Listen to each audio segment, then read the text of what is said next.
Sure. You got fishing poles?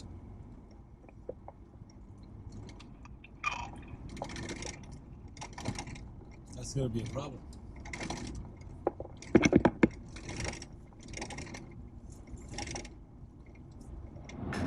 Beginning on a day 3 of the Alaska Highway, leaving Weston Lake in Yukon, continuing on the Alaska Highway, which now, since we entered Yukon, it has become Highway 1. Prior to Yukon, Alaska Highway, while in British Columbia, it was Highway 97. It's a very interesting concept to change the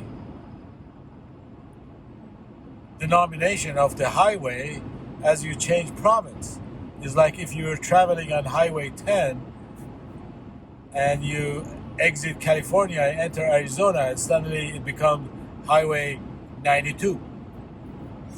And then you go to New Mexico, you've got Highway 16.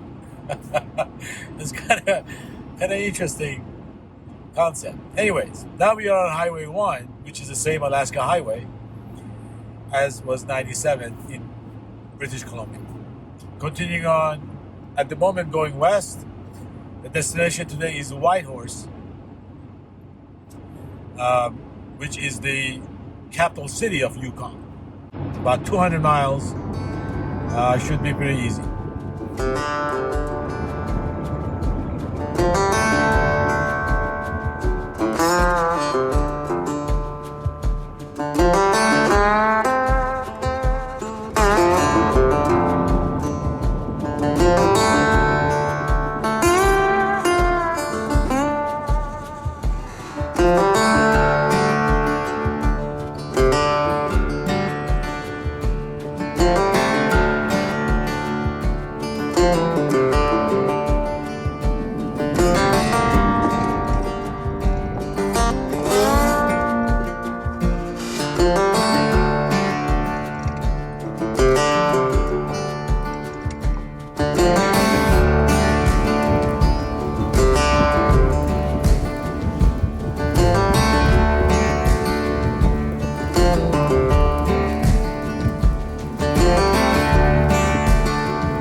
Driving on the Alaska Highway since Dawson Creek up to now, which we are about 200 or so kilometers from Whitehorse.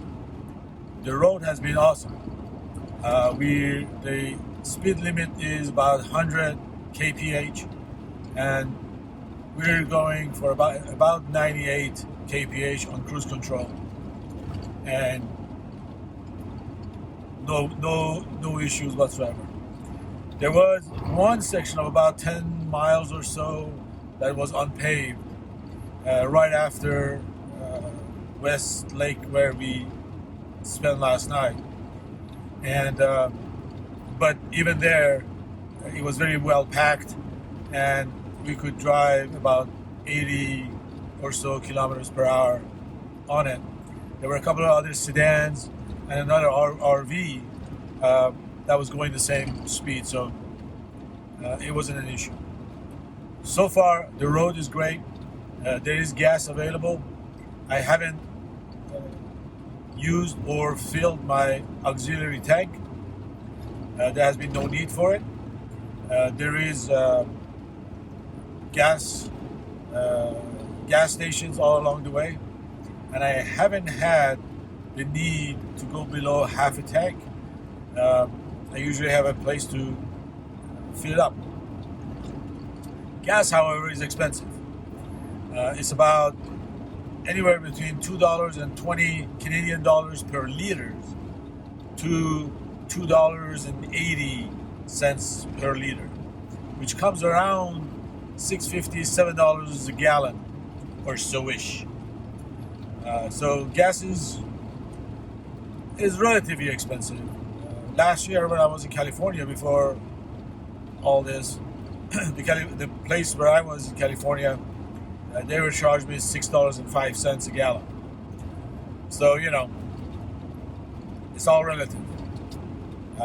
In Chicago, I paid about $4 and some, $3.50 or in some places, and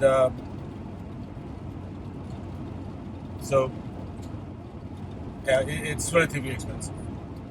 Other than that, so far the drive has been delightful, and we're continuing on towards Whitehorse.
Still on Alaska Highway, day 3. We just passed Johnson's Crossing, and it has started to snow. It's June. There is snow. It's going to be very interesting.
We are at the Yukon Transportation Museum, where I was fascinated by this DC-3 behind me, which was saved from destruction because DC-3 evidently is one of the most used transportation airplanes back in World War II.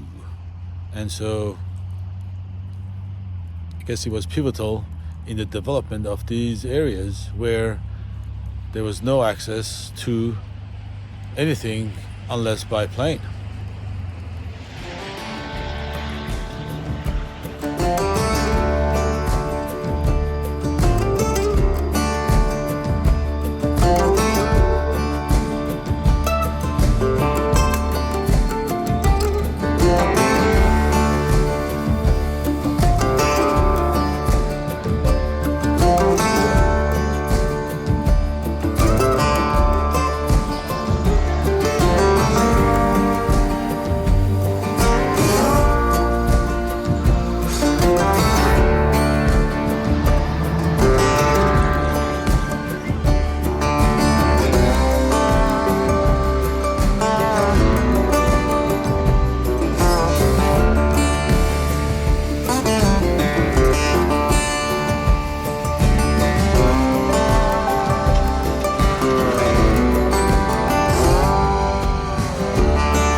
That was day 3 of the Alaska Highway going west. We arrived at Whitehorse, which is the place where we're going to part from Alaska Highway and go on the Klondike towards Dawson City. And then from Dawson City, we get on the Dempster, go on to Tuktoyaktuk. So Alaska Highway so far was extremely pleasant, drivable. Some construction going on, but pretty much all paved, no issues whatsoever. Aside from a little snow in the middle of June, which was unexpected, but I suppose the weather changes pretty quickly around here. When we arrived at Whitehorse, we wild camp at Walmart, although there were signs saying you can't stay overnight, that the parking limit was 3 hours. We talked to the manager, and the night manager said, it's okay with me, don't make a mess, and be gone by 8 a.m. because the day manager comes in and he didn't know what the day manager would want. So that's what we did. We stayed there and got on our way early morning before anybody arrives. So thank you so much for watching. If you like this video, like it and subscribe to the channel. And until the next video, take care.